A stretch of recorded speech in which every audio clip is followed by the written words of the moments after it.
नमस्कार। आकाशवाणी से प्रस्तुत है समाचार संध्या।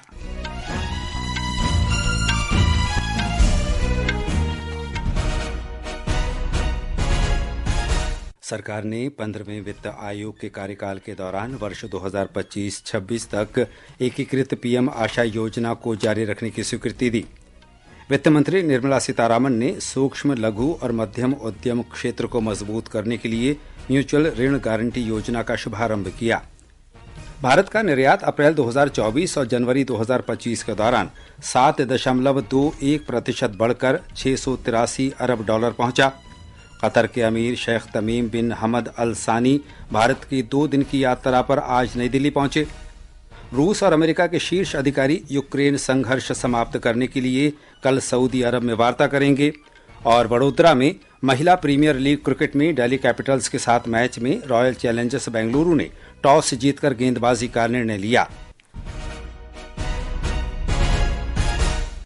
समाचार संध्या के साथ मैं अतहर सईद। केंद्र सरकार ने एकीकृत प्रधानमंत्री अन्नदाता आय संरक्षण अभियान पीएम आशा योजना को वर्ष 2025-26 तक जारी रखने की स्वीकृति दे दी है। इसके साथ ही सरकार ने खरीद वर्ष 2024-25 के लिए मूल्य समर्थन योजना के तहत राज्यों की तुअर, उड़द और मसूर दालों की समस्त पैदावार को भी खरीदने की अनुमति दी है। एक रिपोर्ट। इससे दालों के घरेलू उत्पादन को बढ़ाने और आयात पर निर्भरता कम करने में सहायता मिलेगी। केंद्रीय कृषि मंत्री शिवराज सिंह चौहान ने वर्ष 2024-25 के खरीफ मौसम के लिए मूल्य समर्थन योजना के तहत 9 राज्यों में 13 लाख मीट्रिक टन से अधिक तुअर दाल की खरीद को भी मंजूरी दे दी है। सरकार ने आम बजट में घोषणा की है कि देश में दालों में आत्मनिर्भरता हासिल करने के लिए केंद्रीय नोडल एजेंसियों के माध्यम से तुअर, उड़द और मसूर दालों की 100% खरीद अगले 4 वर्षों तक जारी रहेगी। समाचार कक्ष से प्रशांत कुमार। केंद्रीय वित्त मंत्री निर्मला सीतारामन ने आज मुंबई में सूक्ष्म, लघु, मध्यम उद्यमों के लिए म्यूचुअल ऋण गारंटी योजना का शुभारंभ किया। योजना के अंतर्गत उपकरणों की खरीद के लिए बिना जमानत के 1 अरब रुपए तक का ऋण दिया जाएगा। श्रीमती सीतारामन आज मुंबई में आम बजट में की गई घोषणाओं पर हितधारकों के साथ चर्चा कर रही थीं। This time we have given a government guaranteed loan up to 100 crores, 60% of which will be guaranteed. There are immense lot of steps taken over the last few years, but this year, particularly the extent to which government guarantee also goes to strengthen it, will make a big difference to MSMEs. वित्त मंत्री ने मुंबई में पहले सचल आयकर सेवा केंद्र का भी उद्घाटन किया। इसे डिजिटल सेवाओं तक लोगों की पहुंच सुगम बनाने और शिकायत निवारण में सहायता प्रदान करने के लिए तैयार किया गया है। श्रीमती सीतारामन ने कहा कि सरकार के बुनियादी ढांचे के विकास को प्रोत्साहन देने के लिए पूंजीगत व्यय के लिए आवंटन में वृद्धि की नीति जारी है। उन्होंने कहा कि सरकार राजकोषीय घाटे को 4.5% से नीचे लाने की अपनी प्रतिबद्धता पर कायम है। वित्त मंत्री ने आश्वासन दिया कि सरकार वित्त वर्ष 2030-31 तक ऋण सकल घरेलू उत्पाद अनुपात को 50% तक करने के लिए प्रयास कर रही है। उन्होंने कहा कि नए प्रस्तावित आयकर कानून में धाराओं की संख्या 800 से घटाकर 500 करने का प्रस्ताव है, जिससे इस कानून की जटिलता कम होगी।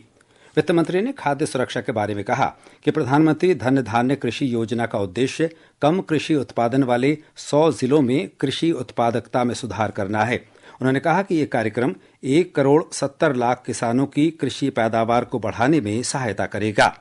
PM Dhan Dhanya Yojana in those districts where agriculture productivity is not up to normal level. We've picked up on those 100 districts and ensure that we will have a comprehensive package of improving productivity, make sure the youth in that area are getting opportunities there itself with agriculture value added services. देश के कुल निर्यात में अप्रैल 2024 से जनवरी 2025 की अवधि में पिछले वर्ष की इसी अवधि की तुलना में 7.21% की वृद्धि हुई है। इसी अवधि में देश का आयात 8.96% बढ़ गया है। एक रिपोर्ट। वाणिज्य और उद्योग मंत्रालय के आज जारी आंकड़ों के अनुसार इसी अवधि के दौरान कुल निर्यात लगभग $683 अरब होने का अनुमान लगाया गया है, जबकि आयात लगभग $770 अरब होने की संभावना है। आंकड़ों के अनुसार इसी अवधि के दौरान वस्तुओं का निर्यात लगभग $359 अरब मूल्य का रहा, जबकि आयात लगभग $602 अरब मूल्य का रहा। इस अवधि के दौरान वस्तुओं का व्यापार घाटा लगभग $243 अरब का रहा। समाचार कक्ष से मैं मुकेश कुमार। ये समाचार आकाशवाणी से प्रसारित किए जा रहे हैं। ताज़ा समाचार जानने के लिए आप हमारे social media handle x@AIR News Hindi को फॉलो कर सकते हैं। भारत सरकार ने देश भर में 21वीं पशुधन गणना आरंभ कर दी है। सरकारी कर्मचारी आपके घर भी आते ही होंगे। सभी पशुपालक अपने पशुओं की सही जानकारी दें ताकि सरकार आपके लिए बेहतर योजनाएं बना सके। याद रहे, अक्टूबर 2024 से फरवरी 2025 की 21वीं पशुधन गणना में पोल्ट्री, पालतू पशुओं और आवारा पशुओं की कुल 219 नस्लों का डेटा संग्रह किया जा रहा है। कोई भी पशु छूटने ना पाए। मेरे पशु मेरी जानकारी, होगी समृद्ध संपदा हमारी। पशुपालन और डेयरी विभाग द्वारा देश हित में जारी। ये आकाशवाणी है। कतर के अमीर शेख तमीम बिन हमद अल सानी 2 दिन की भारत यात्रा पर आज शाम नई दिल्ली पहुंचे। उनके साथ मंत्रियों, वरिष्ठ अधिकारियों और व्यापारिक प्रतिनिधिमंडल सहित एक उच्च स्तरीय प्रतिनिधिमंडल भी है। प्रधानमंत्री नरेंद्र मोदी ने हवाई अड्डे पर शेख तमीम बिन हमद अल सानी का स्वागत किया। एक रिपोर्ट। अमीर शेख तमीम बिन हमद अल सानी का कल राष्ट्रपति भवन में औपचारिक स्वागत किया जाएगा। कतर के अमीर राष्ट्रपति द्रौपदी मुर्मू के साथ बातचीत करेंगे। उनके सम्मान में एक भोज का भी आयोजन होगा। अमीर प्रधानमंत्री नरेंद्र मोदी के साथ द्विपक्षीय संबंधों के विभिन्न मुद्दों पर चर्चा करेंगे। भारत और कतर के बीच मित्रता, विश्वास और आपसी सम्मान के गहरे ऐतिहासिक संबंध हैं। विदेश मंत्रालय ने कहा कि हाल के वर्षों में व्यापार, निवेश, ऊर्जा, प्रौद्योगिकी, संस्कृति और लोगों के बीच आपसी संबंधों के क्षेत्र में दोनों देशों के बीच संबंध लगातार मजबूत हुए हैं। कतर में रहने वाला भारतीय समुदाय वहां का सबसे बड़ा प्रवासी समुदाय है। कतर के अमीर की यात्रा बढ़ती बहुआयामी साझेदारी को और गति प्रदान करेगी। भूपेंद्र की रिपोर्ट के साथ समाचार कक्ष से जया भारती। इस बीच विदेश मंत्री एस जयशंकर ने आज नई दिल्ली में कतर के अमीर शेख तमीम बिन हमद अल सानी के साथ द्विपक्षीय वार्ता की। अमेरिका और रूस के वरिष्ठ अधिकारी यूक्रेन रूस संघर्ष समाप्त करने के लिए कल सऊदी अरब में बातचीत करेंगे। लगभग 3 वर्ष पहले शुरू हुए संघर्ष के बाद पहली बार अमेरिका और रूस के बीच ये सबसे महत्वपूर्ण बैठक होगी। रूस के विदेश मंत्री सरगई लावरोव और विदेश मामलों के सलाहकार यूरी उशाकोव इस बैठक में भाग लेंगे। अमेरिका की ओर से विदेश मंत्री मार्को रूबियो और राष्ट्रीय सुरक्षा सलाहकार माइक वाल्ट्ज बैठक में हिस्सा लेंगे। ये बैठक अमेरिका के राष्ट्रपति डोनाल्ड ट्रंप और रूस के राष्ट्रपति व्लादिमीर पुतिन के बीच बातचीत का मार्ग प्रशस्त कर सकती है। उधर यूक्रेन के राष्ट्रपति वोलोदिमीर ज़ेलेंस्की ने कहा कि उनका देश अमेरिका रूस वार्ता में भाग नहीं लेगा और इस वार्ता के नतीजों को भी स्वीकार नहीं करेगा। उन्होंने कहा कि यूक्रेन को इस वार्ता में आमंत्रित नहीं किया गया है। इसराइल की सेना ने कहा है कि दक्षिणी लेबनान में एक ड्रोन हमले में हमास के संचालन विभाग का प्रमुख मोहम्मद शाहीन मारा गया है। इसराइल ने शाहीन पर लेबनानी क्षेत्र से आतंकी हमलों की योजना बनाने का आरोप लगाया है। यह हमला युद्ध विराम समझौते के अंतर्गत दक्षिणी लेबनान से इसराइली सेना की पूरी तरह वापसी की समय सीमा की पूर्व संध्या पर हुआ। युद्ध विराम के बाद भी इसराइल के दक्षिणी और पूर्वी लेबनान पर हवाई हमले जारी हैं। इसराइल ने कहा है कि वो सिर्फ सैन्य स्थलों को निशाना बना रहा है। मिस्र में आज 3 मंजिला आवासीय इमारत ढहने से 10 लोगों की मौत हो गई और 3 अन्य घायल हो गए। स्वास्थ्य मंत्रालय के अनुसार ग्रेटर काहिरा के केरदासा शहर में बचाव दल और एम्बुलेंस तैनात किए गए हैं। सुरक्षा और फॉरेंसिक टीमें घटना की जांच कर रही हैं। ये समाचार हमारी वेबसाइट www.newsonair.gov.in और हमारे न्यूज ऑन एआईआर ऐप पर भी उपलब्ध हैं। समाचार संध्या में आपका फिर स्वागत है। उपराष्ट्रपति जगदीप धनखड़ ने आज पंजाब के मोहाली में राष्ट्रीय कृषि, खाद्य और जैव विनिर्माण संस्थान में उन्नत उद्यमिता और कौशल विकास कार्यक्रम परिसर का उद्घाटन किया। उन्होंने देशवासियों से राष्ट्र प्रथम के सिद्धांत में विश्वास रखने का आह्वान किया। श्री धनखड़ ने कहा कि विकसित भारत अब केवल सपना नहीं बल्कि हमारा लक्ष्य है। उन्होंने कृषि और डेयरी उत्पादों के माध्यम से ग्रामीण अर्थव्यवस्थाओं को पुनर्जीवित करने का आह्वान किया। उपराष्ट्रपति ने कृषि में प्रौद्योगिकी का उपयोग करने पर भी बल दिया। There must be evolution of a mechanism in a village or in a cluster of villages where you have micro industries at the farm that add value to the agro produce, that add value to the livestock produce, milk produce. This will help evolve a sustainable society and nutritional food value will certainly grow.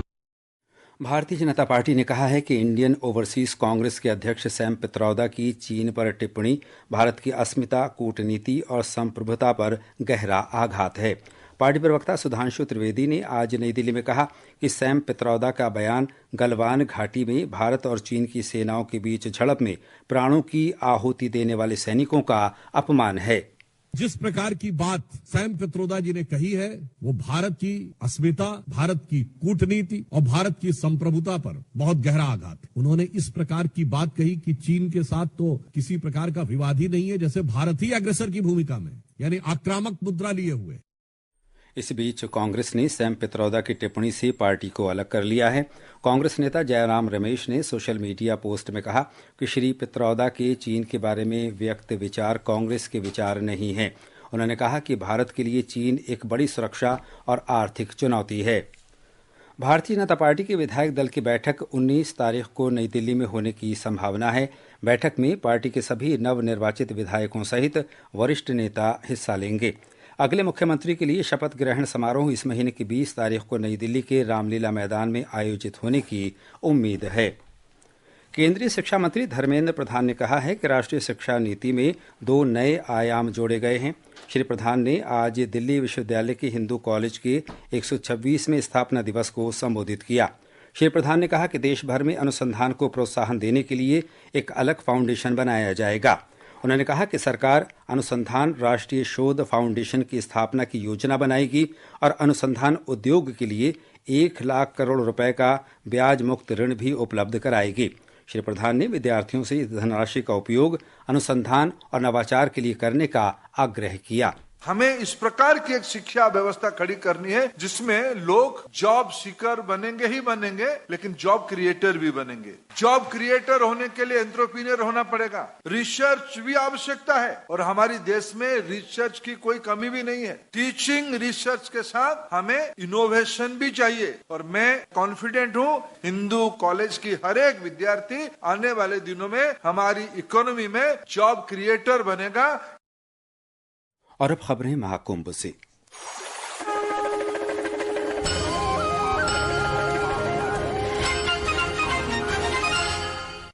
Prayagraj के महाकुंभ में श्रद्धालुओं की भारी भीड़ उमड़ रही है। आज शाम 6 बजे तक 1 करोड़ 23 लाख से अधिक श्रद्धालुओं ने संगम में पवित्र डुबकी लगाई। महाकुंभ में अब तक 54 करोड़ 19 लाख श्रद्धालु पवित्र स्नान कर चुके हैं। हमारे संवाददाता ने बताया है कि मेला क्षेत्र में अनूठे कार्यक्रमों के बीच रेलवे ने अपनी विरासत और भविष्य की योजनाओं की झलक दिखाने के लिए एक प्रदर्शनी का आयोजन किया। प्रदर्शनी में चिनाब और पंबन पुलों के मॉडल दर्शाए गए हैं। इसके साथ ही लोगों को नमो भारत, अमृत भारत और वंदे भारत स्लीपर ट्रेनों जैसी अगली पीढ़ी की ट्रेनों के बारे में भी जानकारी दी गई है। प्रदर्शनियों में युद्धों और अन्य महत्वपूर्ण राष्ट्रीय घटनाओं में भारतीय रेलवे के ऐतिहासिक योगदान को दर्शाया गया है। प्रदर्शनी में 1965, 1971 और कारगिल युद्धों के दौरान भारतीय रेलवे के महत्वपूर्ण योगदान को उजागर किया गया है। परिवहन से परे ये डबल इंजन सरकार के माध्यम से विकास की दृष्टि में भारतीय रेलवे की भूमिका को भी दर्शाता है। बड़ोदरा में महिला प्रीमियर लीग क्रिकेट में दिल्ली कैपिटल्स के साथ मैच में रॉयल चैलेंजर्स बेंगलुरु ने ताज़ा समाचार मिलने तक 18वें ओवर में 7 विकेट पर 130 रन बना लिए हैं। बेंगलुरु ने टॉस जीतकर पहले गेंदबाजी करने का फैसला किया। अंत में मुख्य समाचार एक बार फिर। सरकार ने 15वें वित्त आयोग के कार्यकाल के दौरान वर्ष 2025-26 एकीकृत पीएम आशा योजना को जारी रखने की स्वीकृति दी।